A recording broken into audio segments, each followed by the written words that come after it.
My name is Maren Green. I'm 34 years old. I live in Madison, Wisconsin. And if you're hearing this, I need you to know something. I didn't grow up planning to be the woman who pressed charges against her own family. But when my daughter screamed from the bathroom that day, when I saw what had been done to her, something inside me split. And the woman I used to be, she didn't make it out. It started with a favor. That's how they always start, don't they? Just a few days, Maren. She's overwhelmed. Just help out. Be the bigger person. That was my mother, of course. Always speaking in guilt-wrapped instructions. She was talking about Jessa, my sister-in-law, my brother's wife. The woman who made every family gathering feel like a performance review I didn't prepare for. Jessa had always been intense. Sharp voice. Sharper judgment. She didn't like that I was a single mom. She didn't like that I homeschooled Bella. She didn't like that I lived on my own terms and didn't ask for permission. But after my brother passed away in a car accident 2 years ago, she'd changed. Quieter. Harder and somehow more entitled. "It's just 3 days," Mom said. "You have the space." They wanted me to watch her 2 boys while she handled some urgent things. What those things were, no one ever said. But of course, I said yes, because saying no in my family has never been an option. Day 1 was fine. The boys were loud but manageable. Bella, my daughter, was patient as always. She was 6 years old at the time. Soft brown curls, gentle voice, the kind of child who still believed every hurt could be fixed with a sticker and a hug. She loved helping. She set the table without asking. She offered the older boy her favorite purple marker when he snapped his. Day 2 was worse. Jessa texted me at midnight. "One more day. I'll pick them up after lunch." Fine. The boys had started to get aggressive. I caught one of them pushing Bella hard against the stair rail. When I told him to stop, he laughed. "My mom says your kid's too soft." I almost dropped the plate I was holding. But day 3, that's the day everything changed. It was 9:12 a.m. I know because I just poured my second cup of coffee. Bella was in the upstairs bathroom, helping Jessa get ready. Yes, Jessa had shown up early, unannounced. She claimed she was just freshening up before taking the kids. I figured fine. She's their mother. I didn't know Bella had followed her upstairs. I didn't know Bella had asked to help her wash her hands. And then, the scream. It wasn't a cry. It was a piercing animal, gut-slicing scream. I ran upstairs so fast I almost tripped over myself. The bathroom door was half shut, steam pouring out, and then I saw Bella, crouched in the corner sobbing. Her arm, her tiny, perfect arm, was red, boiling red, blistering. I froze for a half second. What happened? Jessa was holding a mug, still steaming, her voice calm. So calm it made my blood go cold. She was being defiant, I warned her. She touched the stove. Kids need consequences. I couldn't speak. Bella was shaking, trying to shrink into herself. I picked her up, careful not to touch the burn, and carried her downstairs. Jessa followed. "You're overreacting. It's not even that bad. Your daughter needs discipline, Maren. Tough love. She said it like it was a medical prescription. I didn't scream. I didn't punch her. I didn't say a single word. I strapped Bella into the car with ice on her arm, heart pounding, and I drove her straight to the ER. The doctor took one look and called it second-degree scald, hot liquid contact, probably 180 degrees or higher. Do you know what happened? I told him everything, every word. He looked at me and said quietly, "You'll need to make a report." And that's how the woman I used to be. The peacekeeper, the polite one, the fixer, died. Because I chose my daughter, over appearances, over tradition, over blood. I stayed up the entire night at the hospital. Bella was curled on the gurney beside me, asleep from the pain meds, her little arm wrapped in sterile white gauze. Her breathing was shallow and soft. Every once in a while, her lips would twitch like she was about to cry even in sleep. And all I could think was, how did I let this happen in my own house? The nurse came in just before dawn with the discharge papers. "You'll get a call from Child Protective Services." she said gently. It's standard protocol when there's suspected abuse. My stomach twisted. Even when I did the right thing, I could already feel the blowback coming. I wasn't afraid of CPS, I was afraid of my family.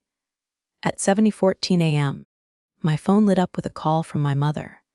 I stared at it for a long time before I picked up. Marin. What are you doing?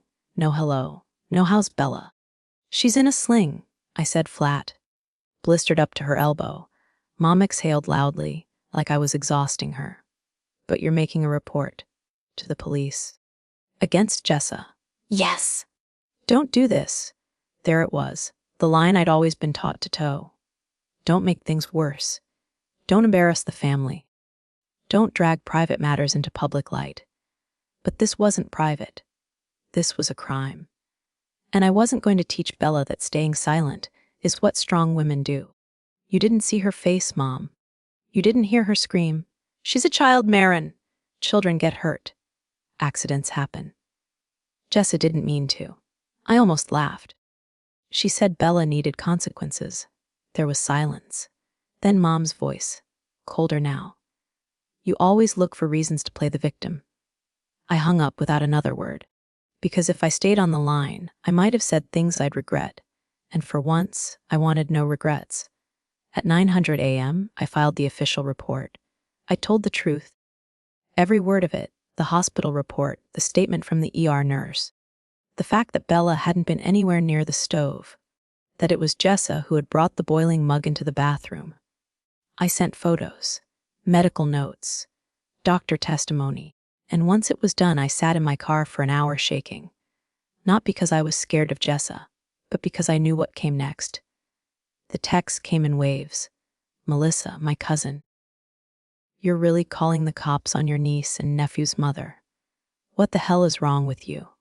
Uncle Reuben. This will destroy your mother. Aunt Janice. We all knew you'd do something dramatic eventually. And the worst, Dad, who hadn't spoken to me in over a year. Your brother would be ashamed of you. That one hurt. Because my brother had always been the only one who truly saw me. And now they were dragging his memory through the mud to protect the woman who burned my child. But you know who didn't text? Jessa. She didn't deny it. Didn't apologize. Didn't even pretend to care. Just silence. The most damning sound of all. A week later, I got a letter from her lawyer. Thinly veiled threats. Something about defamation. I forwarded it to my own attorney. Then I took Bella to her first therapy appointment. The therapist, Dr. Haynes, had kind eyes and a soft voice. She spoke to Bella on the floor, surrounded by stuffed animals and markers. Bella drew a picture of a big red circle and a small girl standing outside of it. When Dr. Haynes asked her what it meant, she whispered, "That's where the scary people live. Mommy said we don't go in there anymore." I had to step outside so she wouldn't see me cry. I realized something that day. I wasn't just fighting for justice. I was fighting for the story my daughter would one day tell herself about this moment. Would she say, "I was hurt and no one did anything"? Or would she say, "My mom stood up when no one else would"? I knew which one I had to make true. 2 weeks after the report was filed, things went eerily quiet. No phone calls, no angry texts, no door slamming visits, just silence. At first, I thought maybe they were finally giving me space, letting me protect my daughter in peace. But then my cousin Melissa accidentally sent me a photo. A group shot at my parents' house. Long folding table, plates of lasagna, a big paper sign taped to the wall, family heals through forgiveness. And in the middle of it all, Jessa. Smiling, Bella was on the couch beside me, coloring quietly. She didn't notice when I dropped the phone. She didn't see my hands shaking. But I stared at that photo for a full minute. Eyes locked on the table where I used to sit for birthdays and Christmas and Sunday dinners. There was an empty chair where I always sat, now filled by the woman who burned my child. I didn't respond to Melissa. I didn't call my mom. What could I even say? You threw a party to celebrate peace, and didn't invite the person you hurt most. Or maybe I wasn't the one they considered hurt. Maybe, to them, I was just the problem. The one who brought shame. The one who made it public. The one who tore the family apart. Never mind that the family was already broken. They just didn't want me pointing it out. A few days later, my dad sent me a voice message. Marin, enough is enough. You've made your point. Let it go. Jess is going to court for this. Haven't you done enough damage? He sounded tired. Older than I remembered. But I felt nothing, because this wasn't about damage. It was about protecting a child. His grandchild. And he still hadn't asked once if Bella was okay. In therapy that week, Dr. Haynes asked Bella if she wanted to write a letter. Just for herself. No one else. Bella nodded and chose a pink pen. It took her 15 minutes. When she handed it over, she whispered, "You can read it too." "Mommy?" I unfolded the paper. It said, "Dear me, you are brave. You are good. You didn't do a bad thing. Some people are mean, but that's not your fault. Love." Me. I cried right there in the beanbag chair. And when Bella saw me cry, she didn't panic. She reached out and took my hand. That was the moment I realized. I didn't need the approval of people who thought hurting a child was forgivable. I had the truth. I had her. A week before Jess's court date, my mother showed up at my door. First time I'd seen her in person since it all happened. She looked smaller somehow. Makeup carefully applied. Purse clutched tight. I didn't let her in. We stood on the porch. Bella was napping inside. "I just want to talk," she said. "Talk then," I replied. "We miss you, Marin." "This isn't who we are." I stared at her. "You let the woman who hurt my child sit at your table. You told me to forgive her while Bella was still in bandages. Don't tell me this isn't who you are. You made a choice." She flinched, looked down. "It was complicated." "No," I said. "It was simple. You just didn't pick us." She didn't argue. She just stood there a moment longer, like she was trying to remember something she never actually learned to say. Then she left. I closed the door, and I didn't cry, not that time, because I was starting to understand closure doesn't always look like an apology. Sometimes it's just a door you lock from the inside. The courthouse was colder than I expected. Not in temperature, though the air conditioning was overkill for a March morning, but in atmosphere, metal detectors, gray walls, flat expressions. Like the building had learned not to feel anything after holding too many broken stories inside it. I stood outside the courtroom doors holding Bella's medical file. Hospital photos, printed statements from therapists, and my own written account. I thought I was ready. I wasn't. The bailiff called my name. My knees didn't buckle, but my throat tightened the moment I stepped forward. And there she was, Jessa, sitting on the defense bench in a navy blazer, hair straightened, no makeup, innocent expression, like she was the one being hurt. Her lawyer stood beside her, young, eager, and already smiling like he knew how this would end. The judge, a woman in her 60s with sharp eyes and a voice like gravel, glanced through the files. She looked at me, then at Jessa, then back at me. "We'll begin with the plaintiff's testimony." I stepped forward, spoke clearly, described the scream, the burn, Jessa's words, the way she said, "tough love." I explained how Bella reacted, how the doctor confirmed second-degree burns, how Jessa never showed remorse. I didn't cry, didn't raise my voice, just told the truth. Then it was Jessa's turn, and suddenly truth wasn't enough. "It was an accident," she said. "I was making tea." Bella startled me. I didn't mean to spill it. Her voice cracked on, startled. She even dabbed her eyes with a tissue. Her lawyer turned to the judge.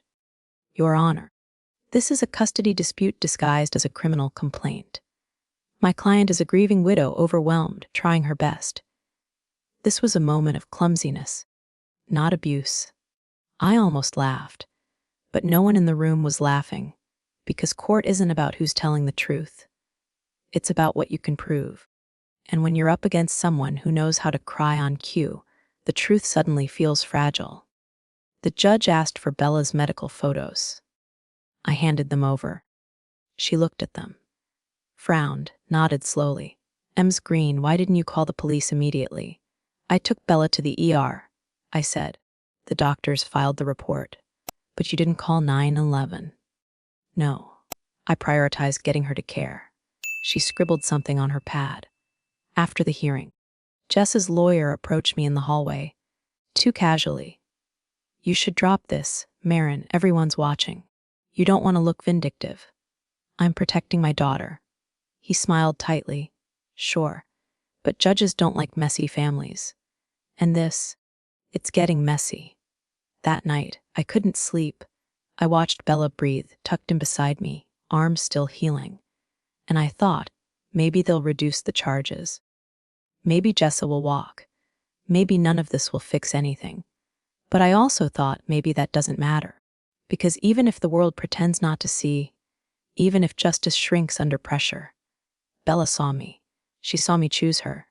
The trial continued, and I kept showing up. The courtroom was quiet when the judge re-entered. I felt my hands tighten around the edge of the bench. Bella wasn't with me. She was at home with a friend, but I imagined her small hand in mine anyway. It helped. Jessa sat 2 rows ahead, flanked by her attorney and an aunt who kept whispering prayers under her breath. Everyone had someone. But I wasn't alone. I had purpose. And that was enough. The judge cleared her throat. After reviewing the testimony, the medical records, and the witness statements, the court has found insufficient evidence to pursue felony charges. I felt it before I heard the next part. However, the defendant's actions did result in bodily harm to a minor. Therefore, the court is ordering mandated parental education, supervised visitation, and a restraining order until the child's physician and counselor confirm full recovery. So, not jail. But not nothing. She wouldn't go to prison. But she wouldn't be near my daughter either. For now, Jessa didn't react. No smile, no frown, just folded her hands and stood still. But I noticed her right eye twitch, barely, but enough. And I knew this wasn't the victory she expected. As people shuffled out of the courtroom, I stayed in my seat. Let them leave first. Let her leave first. She glanced over her shoulder as she passed. This isn't over, she muttered under her breath. I looked straight at her. You're right, I said, because I'll still be here, watching. She turned away. Outside, the air was thick with early spring heat. The sun was out. The wind smelled like wet pavement. Everything looked the same, but it wasn't, not for me. That afternoon, I picked Bella up from my friend's house. She ran into my arms like always, little braid bouncing, soft cotton dress covered in sidewalk chalk and stickers. I hugged her tighter than usual.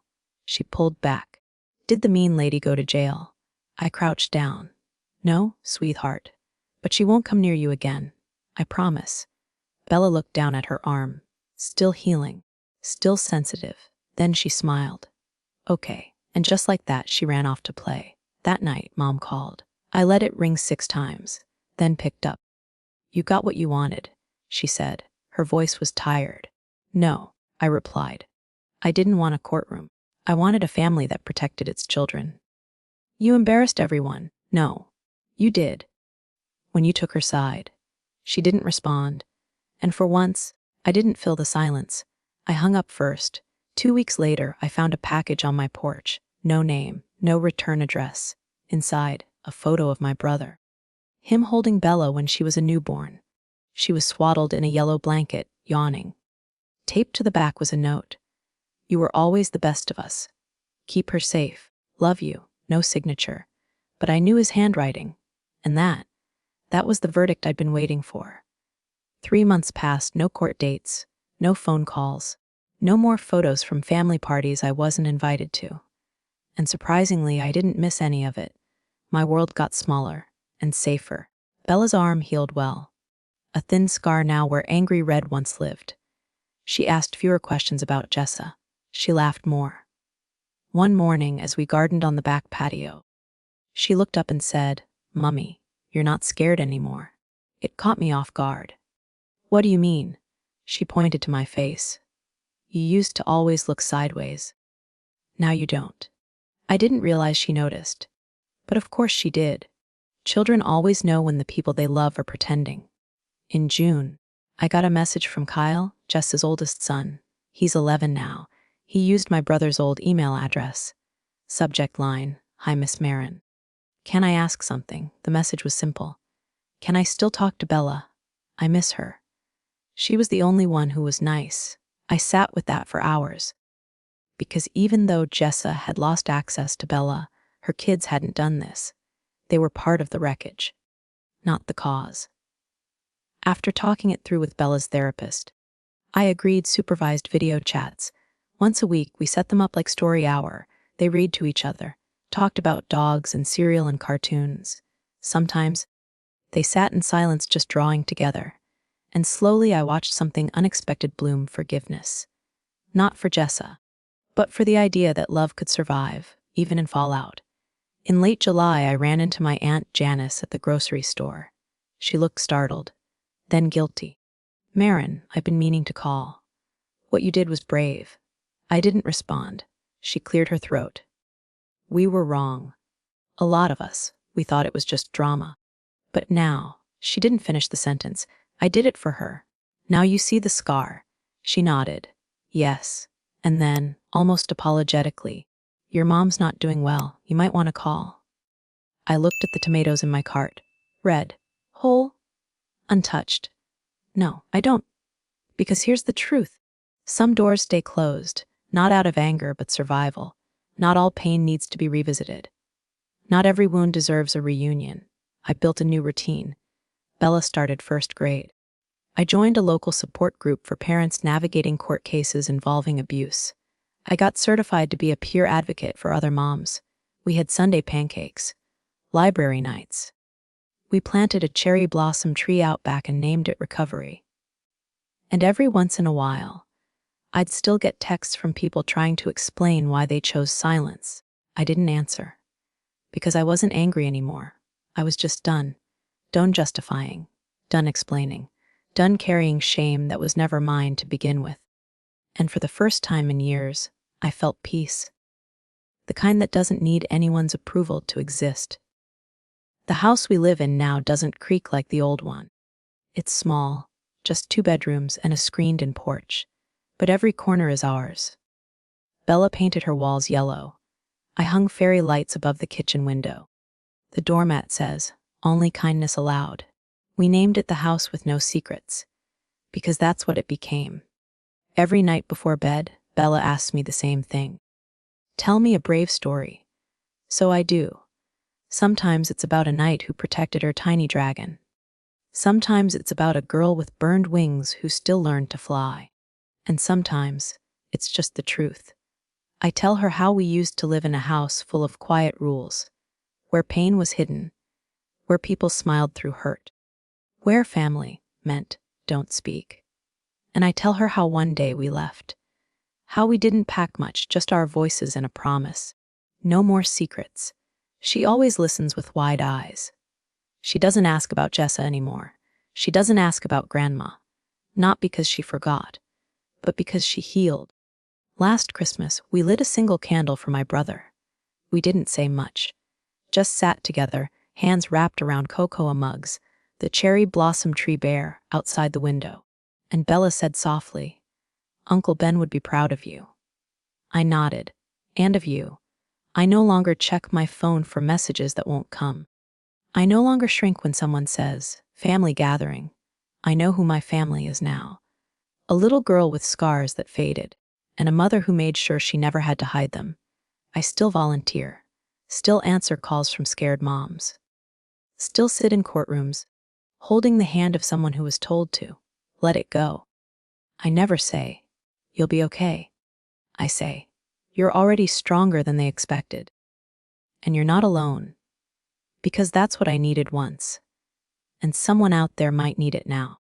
So if you're listening, if you've been hurt and told to stay silent, please hear me. Your story matters. Your voice matters. And you are not too much. Not too angry. Not too broken. You are enough, just like my daughter was. Just like I was. Just like you are. This is Telling Story with me.